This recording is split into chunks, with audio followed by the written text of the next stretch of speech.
Hello everyone, my name is Abhinav Sekhri. I'm a chartered accountant. I cleared my CA finals with All India rank 22 and I'm a faculty for CA final SFM. Today we are going to do a quick concept based revision of the topic binomial. देखो हम लोग basically derivatives बाकी सारे topics cover कर चुके हैं, options में call port और उस बाकी सारे जो भी स्ट्रैटेजीज वगैरह हैं सब कुछ डिटेल में कवर कर चुके हैं इस वीडियो में, जिसका मैं लिंक अभी आई बटन में डाल दूंगा। हमारा बायनोमियल का टॉपिक रहता है और कई लोगों का मैसेज आया था कि ये समझ नहीं आता, और ठीक है इंपॉर्टेंट भी है क्योंकि एग्जाम में बहुत बार इससे क्वेश्चंस भी आता है। तो अब हम इसको क्विकली रिवाइज करते हैं और इतना ही ईजी है, जल्दी जल्दी रिवाइज करेंगे और इसके बाद हम लोग नवंबर 20 का क्वेश्चन भी सॉल्व करेंगे। नवंबर 20 में कंपलसरी में आया था बायनोमियल का question. Okay, so let's go head. देखो बेसिकली पहली चीज़ हम लोग हैं कहाँ, हम लोग हैं एसएफएम में डेरिवेटिव चैप्टर्स में ऑप्शंस वाले टॉपिक में। ऑप्शंस में ऑप्शन प्राइसिंग आता है टॉपिक, राइट, उसके अंदर आता है बायनोमियल। तो बेसिकली ऑप्शन प्राइसिंग में तीन चीज़ें हम लोग पढ़ते हैं, बायनोमियल, ब्लैक शोल्स मॉडल आप जानते ही हो, और पीसीपी पुट कॉल पैरिटी, ये भी आप अच्छी तरह जानते ही हो। तो ऑप्शन प्राइसिंग, प्राइसिंग का मतलब क्या, ऑप्शन की वैल्यू या ऑप्शन की प्राइस क्या चीज़ होती है, उसका प्रीमियम, राइट, जो अपन प्रीमियम पे करते हैं वही तो उसकी प्राइस कहलाती है।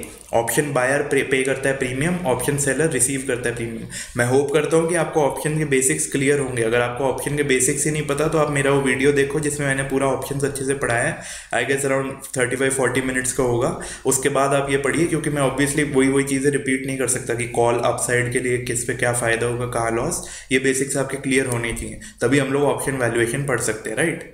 एंड ऑप्शन सेलर रिसीव करता है प्रीमियम। मैंने ऑप्शन सेलर ऑप्शन बायर बोला है, ना कि ये बोला कॉल या पुट। तो चाहे से कोई भी बाय करो प्रीमियम पे करना होगा, कोई भी सेल करो प्रीमियम रिसीव करना होगा। ऑप्शन दो तरह के होते हैं आप जानते ही हैं, कॉल अपसाइड मूवमेंट के लिए, पुट डाउनसाइड मूवमेंट के लिए, ठीक है। We pay premium to buy options, okay. And how do we evaluate if premium is correctly priced. हमारा चैप्टर इस टॉपिक का लॉजिक ही यही है, बेस यही है। क्यों? क्योंकि देखो हमें किसी ने बोला कि यार रिलायंस का ऑप्शन मार्केट में, रिलायंस का कॉल ऑप्शन 2000 की एक्सरसाइज प्राइस का 50 रुपये का मिल रहा है। तो अब हमें 50 रुपये जो चीज़ है ये ओवर प्राइज है या अंडर प्राइज है, कैसे ये हम कैसे इवेल्युएट करें। इन्वेस्टमेंट डिसीजन तो हम लोग इस चीज़ पे डिसाइड करते हैं ना कि सामने वाली चीज़ अंडर प्राइज है ओवर प्राइज है, तभी हम बाय या सेल का डिसीजन लेंगे। तो ये चीज़ कैसे चेक करें कि ये जो 50 रुपये का फिगर है ये सही है या नहीं, वो हम लोग यहाँ पे सीखने वाले हैं। Okay, so how do we evaluate. पहली चीज़ तो है कि हम लोग क्या करेंगे, जैसे हम लोग हर जगह करते हैं, we will evaluate possible future benefits, कि हम आज ये आउटफ्लो इंकर करेंगे तो उसकी वजह से फ्यूचर में हमें क्या क्या इनफ्लो होगा, राइट।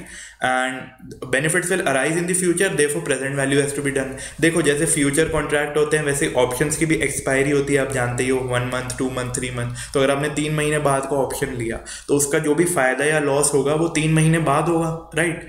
होता तो एक्सपायरी मैच्योरिटी के टाइम पे ही है, आपको रियलाइज आपका जो भी गेन होता है, तो वो चीज़ तो फ्यूचर में खड़ी है।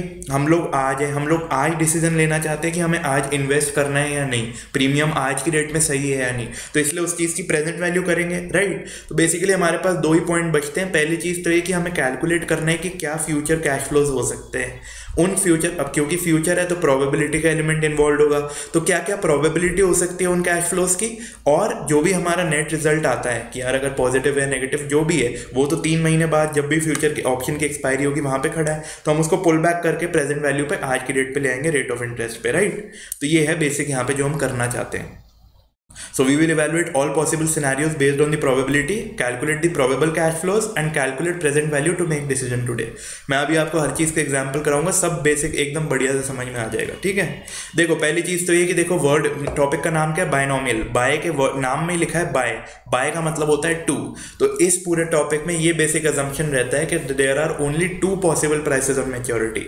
अब यार 1000 रुपये का चीज़ जो है वो कहीं पर कुछ भी हो सकता है, उसकी वैल्यू फॉर एग्जाम्पल 2000 रुपये का रिलायंस का शेयर है, उसकी प्राइस आफ्टर 3 मंथ्स कहीं भी हो सकती है, कितना भी ऊपर कितना भी नीचे। लेकिन इस टॉपिक में अजम्पशन लिया जा रहा है कि 2 ही पॉसिबल प्राइसेस होती है मैच्योरिटी पे, एक पॉजिटिव एक नेगेटिव। वो आपको क्वेश्चन में गिवन होगा कि 100 रुपये बढ़ सकता है 100 रुपये गिर सकता है, या परसेंटेज टर्म्स में गिवन हो सकता है 15% इंक्रीज हो सकता है 15% डिक्रीज हो सकता है। तो उस बेसिस पे हम अपना कैलकुलेशन करेंगे, ठीक है। तो पहला बेसिक अजम्पशन है कि only 2 possible prices at the time of maturity, 1 will be high 1 will be low. तो मैं एक एग्जाम्पल दिखाता हूँ कि 1000 रुपये का कॉल ऑप्शन है, 1000 रुपये की प्राइस है, राइट। जो हमारा स्पॉट प्राइस है दैट इज 1000 रुपीज़, और हम लोग बात कर रहे हैं कॉल ऑप्शन की, ठीक है। 80% प्रोबेबिलिटी है कि ऊपर चढ़ेगा, 20% प्रोबेबिलिटी है कि गिरेगा, ठीक है। एंड क्या कहते हैं, इसके अंदर ये गिवन है कि हो सकता है प्राइस 1100 रुपये हो और हो सकता है प्राइस 900 रुपये हो, ठीक है। तो 80% प्रोबेबिलिटी है कि प्राइस 1100 होगी, 20% प्रोबेबिलिटी है कि प्राइस 900 होगी, ठीक है। तो हम लोग एक्सपेक्टेड प्रॉफिट निकाल सकते हैं। हमें अगर एक्सपेक्टेड पता है कि कब क्या कैश फ्लो होगा, उस बेसिस पे हम निकाल सकते हैं। तो देखो पहले केस में क्या हो रहा है, हमें 100 रुपये का फायदा हो रहा है और इस चीज़ के 80% चांस है, यानी 80 रुपये हमारा फायदा हो सकता है। मल्टीप्लाई करके प्रोबेबिलिटी वाले एक्स पी और पी एक्स, यही तो कॉलम बना के आप हर जगह काम करते हो, probability is multiplied by the expected value, और फिर उसके बेसिस पे नेट एक्सपेक्टेड वैल्यू निकालते हैं, ठीक है। और 900 रुपये हो सकता है, इस चीज़ की 20% प्रोबेबिलिटी है। इस केस में क्या होगा, हमें 100 रुपये का लॉस होगा नहीं, कॉल ऑप्शन है, ध्यान रखने वाली बात है, यहाँ पे कॉल लैप्स हो जाएगा। Call is active only in case of upside movement, right. तो हम लोगों का कॉल लैप्स हो जाएगा, तो वैल्यू रहेगी 0। तो 100 रुपीज़ मिलेंगे, इस चीज़ की 80% प्रोबेबिलिटी है, 0 मिलेंगे, इस चीज़ की 20% प्रोबेबिलिटी है। तो मल्टीप्लाई करके हमारा आंसर आ जाएगा कि एक्सपेक्टेड प्रॉफिट हमारा 80 रुपीज़ के अराउंड रहेगा, ठीक है। ये हमारा एक्सपेक्टेड प्रॉफिट है eight the time of maturity. अब अगर हमें दे रखा है कि risk free rate of return 10% है, तो हम लोग आज की डेट में उसकी प्रेजेंट वैल्यू कर लेंगे, क्योंकि 80 तो एक्सपायरी के टाइम पे खड़ा है, तो 80 डिवाइडेड बाय 1.10 72.73, ये हो जाएगी हमारी वैल्यू ऑफ ऑप्शन, ठीक है। बेसिकली हमने क्या किया, spot price, probability, expected price, probability और एक्सपेक्टेड प्राइस के बेसिस पे हमने एक्सपेक्टेड पे ऑफ निकाल लिया, मल्टीप्लाइड बाय प्रोबेबिलिटी करके हमने एक्सपेक्टेड वैल्यू एट मैच्योरिटी निकाल ली, उसकी प्रेजेंट वैल्यू करके हम आज की डेट में ले आए, and that is the value और प्राइस ऑफ द ऑप्शन। अब अगर देखो इसका मतलब क्या है, यहाँ पे लिखा हुआ है कि भाई हमारी वैल्यू ऑफ ऑप्शन आ रही है 72.73। अब अगर मार्केट में प्रीमियम 70 रुपीज़ है तो हमारे लिए खरीदना वर्थ है, क्यों? क्योंकि 70 की चीज़ मिल रही है जो एक्चुअल में होनी चाहिए 72.73। This is the should be price, वो है actual price. Actual price versus theoretical price का डिफरेंस ही तो हम हर जगह करते हैं, वही चीज़ यहाँ कर रहे हैं। यही अगर यहाँ पे 80 रुपीज़ अगर मार्केट में हो तो हमारे लिए ओवर प्राइस है, राइट, क्योंकि 72 प्राइस होनी चाहिए उसकी। इस तरह से हम लोग टॉपिक कर रहे हैं, ये है बेस, और इसी तरह से हम लोग इवैल्यूएट करते हैं कि प्रीमियम सही है या नहीं, ठीक है। नोट, पहली चीज इंक्रीज और डिक्रीज में भी गिवन इन परसेंट, जैसे मैंने आपको बताया। अभी तो मैंने आपको अमाउंट दिए थे कि 1100 हो सकता है, 900 हो सकता है बोल दो 10% इंक्रीज 10% डिक्रीज, ठीक है। तो हम लोग परसेंटेज होगा तो वैसे कर लेंगे। क्वेश्चन में have 2 layer binomial tree. 2 layer binomial tree मतलब क्वेश्चन हो सकता है आपको ऐसी चीज बोल दे कि ऑप्शन की एक्सपायरी 1 साल बाद है, ठीक है, और 10% इंक्रीज 10% डिक्रीज हो सकता है हर 6 महीने। तो हमारा ट्री कैसे बनेगा, पहले 6 महीने के लिए 10% इंक्रीज 10% डिक्रीज, अब उस 6 महीने बाद वाली प्राइस के लिए अगले 6 महीने के लिए 10% इंक्रीज 10% डिक्रीज, राइट। इस तरह से होता है। मैं आपको एग्जांपल एक और दिखा देता हूँ। फॉर एग्जाम्पल 1000 रुपये से 1100 हो सकता है, इसकी 60% प्रोबेबिलिटी है, 900 हो सकता है, इसकी 40% है, ठीक है। वही वाली चीज़ कि 10% बेसिकली क्या है, प्राइस है 1000, 10% ऊपर जा सकता है या नीचे जा सकता है। प्रोबेबिलिटी ऊपर जाने की 60% है और नीचे जाने की 40% है, ठीक है। ये है इंक्रीज और डिक्रीज, ये है प्रोबेबिलिटी ऑफ इंक्रीज और डिक्रीज। एग्जाम में छोटी छोटी चीज़ों में गलतियाँ होंगी, ध्यान रखना, ठीक है। तो 60% चांस है 10% इंक्रीज का, फिर आगे भी 60% चांस है और 10% इंक्रीज का। तो 1000 से 1100 10% 100 रुपये बढ़ा, अब यहाँ पे 110 रुपये बढ़ा, ठीक है। यहाँ पे 10% गिर सकता है, यहाँ पे भी 10% बढ़ने का चांस है और यहाँ भी 10% गिरने का चांस है। बेसिक ट्री है, कुछ भी नहीं है, डिसीजन ट्री जैसा आप बनाते हो, राइट। और हमारी बीच वाली वैल्यू ऑब्वियसली सेम आएगी, यहाँ 10% लेस किया, यहाँ 10% इंक्रीज किया। अब इससे भी 10% काटा और इसमें 10% जोड़ा ऑब्वियसली, तो आपके पास 3 वैल्यूज आ जाएंगी। इससे 2 लेयर बाइनोमियल ट्री भी होता है, 3 लेयर भी होता है, 4 लेयर भी होता है, लेकिन हमारे कोर्स में नहीं है आज तक, ना पूछा है ना पूछेंगे, क्योंकि सेंस नहीं है इतना लंबा क्वेश्चन देने का। तो या तो सिंगल लेयर आएगा या डबल लेयर आएगा, ठीक है। डबल लेयर ये है जो अभी आप आपके सामने देख रहे हो, very easy. So we will calculate the value at A and B and then calculate the value at C। देखो हम लोग राइट टू लेफ्ट चलते हैं इसमें। तो सबसे पहले हम लोग यहाँ करेंगे, देखो ये प्रॉफिट होने का चांस 60% है, ये लॉस होने का चांस 40% है। तो हम लोग वैल्यू यहाँ पे एक्सपेक्टेड वैल्यू निकाल लेंगे, जैसे हमने ऊपर 80 रुपीज़ निकाली थी वैसे ही हम यहाँ पे भी निकाल लेंगे, बेस्ड ऑन पे off and based on probability. यहाँ की वैल्यू आ गई, यहाँ की वैल्यू आ गई, अब इन दोनों की भी प्रोबेबिलिटी गिवन है, तो इससे हम लोग ये वाली कैलकुलेट कर लेंगे। हम लोग जो पहले एक बार ही कर रहे थे 80 रुपीज़ के लिए, वो हम 2 बार कर रहे हैं, 3 बार कर रहे हैं एक्चुअली, पहले A के लिए, फिर B के लिए और फिर C के लिए, ठीक है। सिंपल क्वेश्चन है, कुछ भी नहीं है। ऑलवेज राइट टू लेफ्ट, ये हमारा मूवमेंट रहेगा, ये ध्यान रखना है। सो आर पे ऑफ विल बी बेसिकली क्या कर रहे हैं हम लोग, पे ऑफ इंटू प्रोबेबिलिटी प्लस पे ऑफ इंटू प्रोबेबिलिटी, यही हमने ऊपर भी किया था। 80% इंटू 100, 100 रुपये प्रॉफिट होने का 80% चांस था और जीरो होने का 20% चांस था, वही तो हमने यहाँ भी किया है। ठीक है, सिंपल वर्ड्स में लिख के दे दिया। Be very careful, use exercise price to calculate pay off and not spot price. हाँ देखो, अभी हम बेस समझ रहे थे तो मैंने आपको इजीली सब कुछ समझाया। फॉर एग्जांपल 1000 से 1100 हो सकता है, ये चीज़ है। तो हम लोग, और हमें क्वेश्चन में गिवन है कि हमने जो कॉल ऑप्शन लिया या जो कॉल ऑप्शन अवेलेबल है वो 1050 की एक्सरसाइज प्राइस का है। तो हमारे लिए मेच्योरिटी पे पे ऑफ कितना होगा, 50 रुपये। 1050 से हम लोग 1100 पे जा रहे हैं।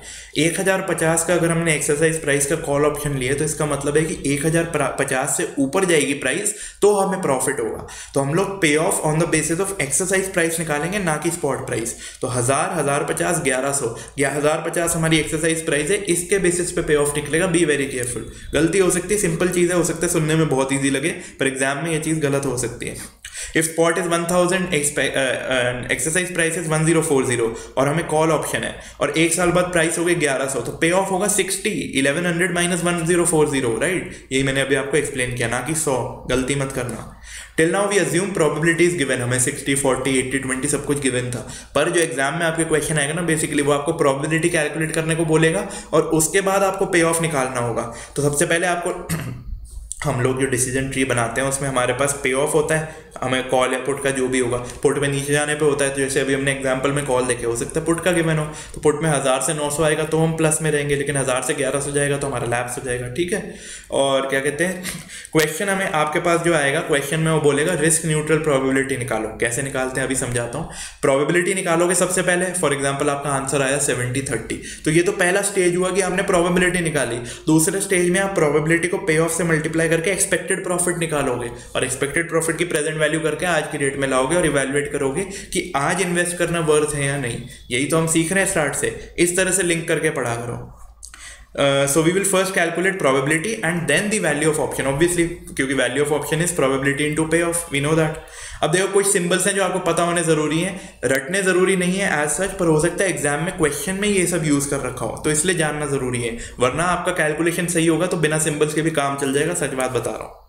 U is for up, D is for down. ठीक है, US बोला जाता है अपर स्पॉट प्राइस, पढ़ के ही समझ आ रहा है। DS यानी लोअर स्पॉट प्राइस, जैसे जो हमारे एग्जाम्पल में 1100-900 थे। CU pay off on call at upper price, call upper इस तरह से, कॉल डाउन इस तरह से। ठीक है, pay off on call at lower price. PU pay off on put at upper price, pay off on put at down price. ठीक है, ऑब्वियसली पे ऑफ ऑन, और ये चीज़ तो आप समझते ही हो कि अगर एक्सरसाइज प्राइस से नीचे होगा तो ये जीरो आएगा और अगर ये एक्सरसाइज प्राइस से ऊपर होगा तो ये जीरो आएगा। पुट ऊपर लैप्स होता है, कॉल नीचे जाने पे लैप्स होता है। अगर आपको बेसिक्स नहीं आ रहे हैं, ये बातें सुन के अजीब लग रही हैं, तो आप मेरा ऑप्शन वाला वीडियो देखो, बेसिक्स क्लियर करो, वरना आप कहाँ से आगे कर पाओगे कुछ। अब देखो, हमें बोला था प्रोबेबिलिटी निकालने को क्वेश्चन बोलेगा, तो हम लोग अज्यूम करेंगे प्रोबेबिलिटीज क्या है। P, एक तो हो गया अप मूव की प्रोबेबिलिटी, एक होगी डाउन मूव की probability. P for up move और जो बचा 1 minus P that is for down move. Obviously probabilities का सम टोटल तो 1 होता है, आप जानते ही हो। P निकालने का फॉर्मूला है, ये रटना पड़ेगा, कोई सॉल्यूशन नहीं है। आप डेरिवेशन में घुसोगे तो भी कुछ समझ नहीं आएगा, इसलिए आप रटो। R minus D upon U minus D, ये आपको पता होना जरूरी है। सिंपल फॉर्मूला यूज करोगे आंसर आ जाएगा, बहुत ईजी। ठीक है, R क्या होता है, पहले चीज हम कर क्या रहे हैं, P इज प्रोबेबिलिटी। प्रोबेबिलिटी कौन सी मैंने आपको बताया, P is for up move. आप जो ट्री बनाते हो उसमें अप मूव और डाउन मूव दो चीजें होती हैं, ऊपर जाने वाला नीचे जाने वाला। ऊपर जाने की प्रोबेबिलिटी को P बोलते हैं, नीचे जाने की प्रोबेबिलिटी को 1 माइनस P बोलते हैं। ठीक है, P equal to R minus D upon U minus D. R क्या है, रेट ऑफ इंटरेस्ट, आपको क्वेश्चन में risk free rate of interest given होगा। ठीक है, D क्या है, डाउन मूव का फैक्टर। U क्या है, अप मूव का फैक्टर। ये क्या होता है, बहुत इजी होता है। देखो आपको बोला कि यार 10% गिर सकता है, तो यानी कितनी हो सकती है वैल्यू, 0.90। आप 1, अगर आज की डेट में वैल्यू 1 है तो आप 0.90 पहुंच जाओगे, ये हो गया डाउन मूव का फैक्टर। हम फैक्टर बना के तो कैलकुलेशन करते हैं हर चीज़ का, तो फैक्टर बना रहे हैं। या फिर अगर आपको 10% की बजाय प्राइस गिवन हो कि आज 1000 है और हो सकता है 900 हो जाए, तो 900 अपॉन 1000, वो भी 0.9 ही आएगा। तो किसी भी तरह करो, कुछ भी हो, आंसर यही आएगा। ठीक है, U is called up move factor, जैसे ऊपर था वैसे ही। 10% इंक्रीज यानी 1.10, या फिर 1100/1000 अगर आपको 1100 प्राइस डायरेक्टली गिवन हो, ठीक है। और इस तरह से ये दो तीन वैल्यू हम लोगों को पुट करनी है, r minus D upon u minus D, दोनों जगह d माइनस हो रहा है। और क्या कहते हैं, इससे हमारी प्रोबेबिलिटी आ जाएगी, प्रोबेबिलिटी ऑफ अप मूव का फॉर्मूला है ये, और यही हमें निकालना होता है। अब p अगर फॉर एग्जांपल 0.75 आया तो ये हो गई प्रोबेबिलिटी ऑफ अप मूव, और 1 माइनस p क्या हुआ 0.25 प्रोबेबिलिटी ऑफ डाउन मूव, ठीक है। So after this we will calculate 1 minus p, ये तो इतना ईजी आप ओरली कर सकते हो, ठीक है। ध्यान रखना कि P is probability of up move, ये ऊपर वाले का ही फॉर्मूला है और यही फॉर्मूला हमारा यूज होता है। तो इससे जो भी आंसर आएगा ये P, ये ऊपर जाने की प्रोबेबिलिटी है और 1 माइनस P है नीचे जाने की प्रोबेबिलिटी, ठीक है। डोंट आस्क डेरिवेशन, बहुत डिटेल होता है और कोई सेंस नहीं है, हम रिवाइज कर रहे हैं, ठीक है। Be careful in exam, if P is equal to 0.70 तो 0.70 अप मूव होगा, 0.30 डाउन मूव होगा, ठीक है। तो बेसिकली हमने प्रोबेबिलिटी कैलकुलेट करना निकाल लिया और वैल्यू तो हमें पता ही है। पे ऑफ हम कैसे निकालते हैं हमने ऑप्शंस में सीख रखा है कि कब हमें पे ऑफ होगा कब नहीं होगा, ठीक है। प्रोबेबिलिटी निकालना हमने यहाँ सीख लिया, पे ऑफ इनटू प्रोबेबिलिटी हमारी वैल्यू ऑफ ऑप्शन, उसकी प्रेजेंट वैल्यू आज की डेट में वैल्यू ऑफ ऑप्शन, और क्या कहते हैं उसको हम लोग कंपेयर करेंगे with the premium and evaluate whether it is worth investing और नॉट। सिंपल, बहुत इजी, कर लिया हमने टॉपिक कंप्लीट। अब सिर्फ आपको स्टेप समझाऊंगा और क्वेश्चन कराऊंगा और आप देखोगे इतना आराम से सब कुछ हो गया। पहला स्टेप क्या होता है, calculate P, R minus D, U minus D. सबसे पहले तो सारे सिंबल्स डिनोट कर दो, लिख देना कि R ये है, D ये है, U ये है, ठीक है। और फिर आप कैलकुलेट कर लोगे P, पहला स्टेप। दूसरा स्टेप 1 माइनस P निकाल लोगे P के बेसिस पे, ठीक है। तीसरा स्टेप है बाइनोमियल ट्री ड्रॉ करोगे। ट्री ड्रॉ करना बहुत जरूरी है, इस चीज के नंबर है, ऐसा नहीं कि सिर्फ सॉल्यूशन के नंबर है, इसके भी मार्क्स है, जरूरी है, ठीक है। तो आप ट्री ड्रॉ कर देना, ट्री ड्रॉ करना आपको आता ही है। स्टार्ट स्पॉट प्राइस से करोगे, फिर पॉसिबल प्राइसेस तक जाते जाओगे और फिर प्रोबेबिलिटी से मल्टीप्लाई करके right to left back calculation करके यहाँ आओगे। Obtain the value of option through back calculation, ठीक है, ये हमने सीख लिया, राइट टू लेफ्ट जाएंगे। और वैल्यू क्या होती है, पे ऑफ इनटू प्रोबेबिलिटी, ठीक है। नोट, क्वेश्चन में have any type of compounding. हाँ, क्वेश्चन आपको कहाँ फंसाएगा, compounding, semi annual compounding, quarterly compounding, annual compounding, continuous compounding, तो वो वाली चीज़ आपको सीखनी जरूरी है। वो चीज़ इस टॉपिक से रिलेटेड नहीं है, उसका मैं अलग से वीडियो डाल दूंगा, वो चीज़ आपको आनी जरूरी है। यहाँ पे बेस क्लियर हो जाएगा आपका, ठीक है। So be careful about rates and time period. Obviously compounding में हमेशा इस चीज़ का ध्यान रखना जरूरी है। And be careful about decimal, इसमें अजीब अजीब डेसिमल आ सकते हैं या तो क्वेश्चन में आंसर में, तो ध्यान रखना है, ठीक है। जबरदस्ती राउंड ऑफ नहीं करना, क्वेश्चन में गिवन होगा नॉर्मली कि कितने डिजिट तक राउंड ऑफ करना है, और नहीं गिवन तो 3 डिजिट 4 डिजिट जहां तक आप कंफर्टेबल हो वहां तक लेके चलो, ताकि जितना एक्यूरेट आंसर है उतना अच्छा, ठीक है। इतना इजी टॉपिक था, हमने सारे कॉन्सेप्ट कवर कर लिया। अब हम फटाफट से क्वेश्चन करते हैं। नवंबर 20 एग्जाम, जिसको आप लोग इतना कहते हो कि इतना मुश्किल पेपर आया था, कॉन्सेप्ट बेस्ड पेपर था, कुछ भी नहीं था, ठीक है। क्वेश्चन 1B कंपलसरी क्वेश्चन में बाइनोमियल आया था, और देखते हैं कि ये 20-25 मिनट हुए होंगे, आई डोंट नो कितना टाइम हुआ इस वीडियो को, इतने से पढ़ने के बाद आप ये सॉल्व कर पाते हो या नहीं, ठीक है।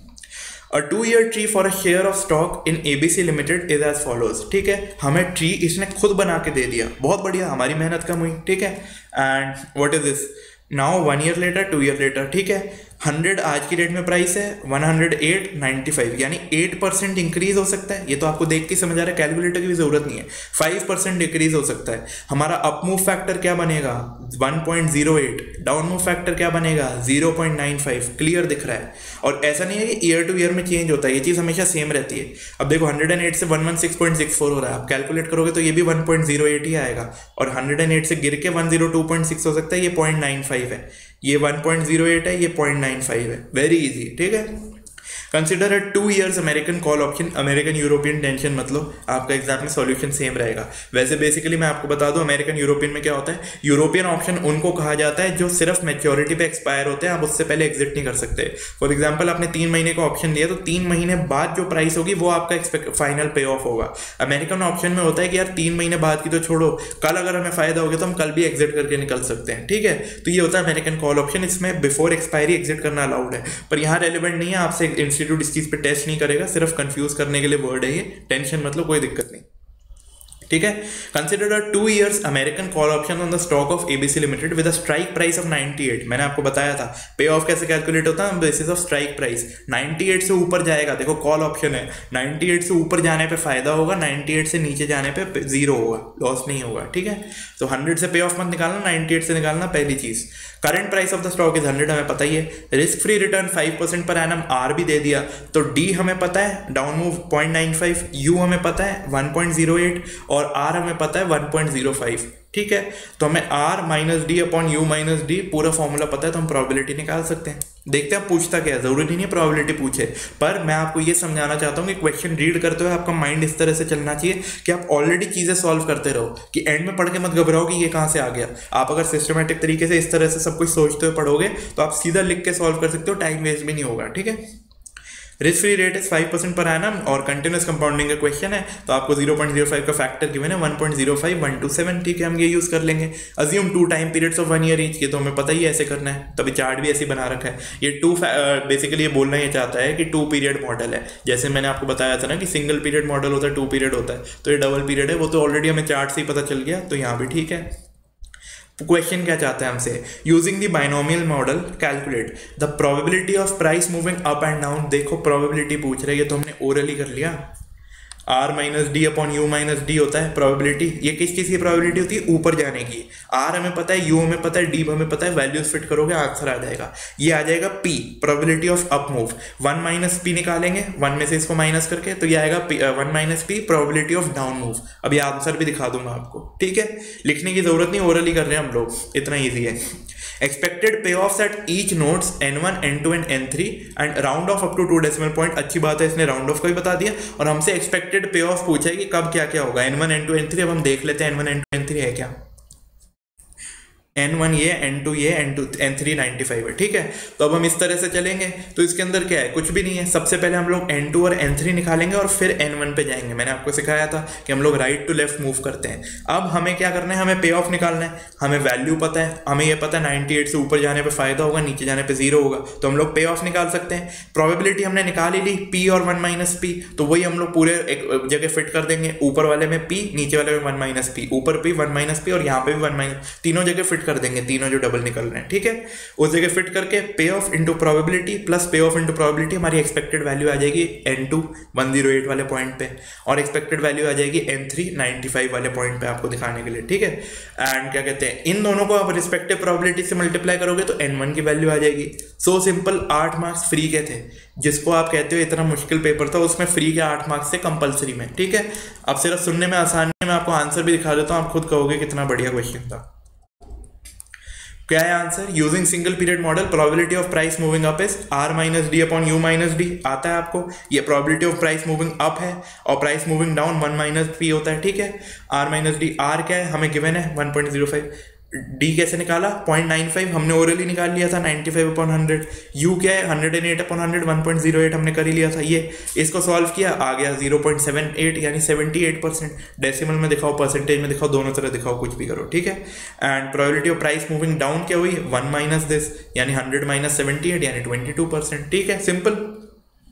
Expected pay off eight n2, अब देखो ऊपर जाने की है 78%, नीचे जाने की है 22%, तो 78% इंटू ऊपर का पे ऑफ, ऊपर का पे ऑफ कैसे आया 116.64 माइनस 98, नीचे का पे ऑफ कैसे आया 102.6 माइनस 98। आप वैल्यू देखो, वेरी इजी, मैं कैलकुलेशन कराने की जरूरत नहीं है, फिर भी समझाने के लिए एक पॉइंट करा रहा हूँ कि ये देखो हमारा 98 के ऊपर जाने पे हमें प्रॉफिट होगा, कॉल ऑप्शन है, या 116.64 है, तुम्हारा फायदा कितना हुआ 18.64, यहाँ पे ऑफ कितना हुआ 4.60, इसकी प्रोबेबिलिटी है 78%, इसकी प्रोबेबिलिटी है 22%, मल्टीप्लाई करके हम n2 की वैल्यू निकाल लेंगे। इसी तरह n3, और इन दोनों के जब आंसर आएंगे तो 78% into n2 plus 22% into n3, हमारा n1 आ जाएगा और क्वेश्चन खत्म, इतने आराम से।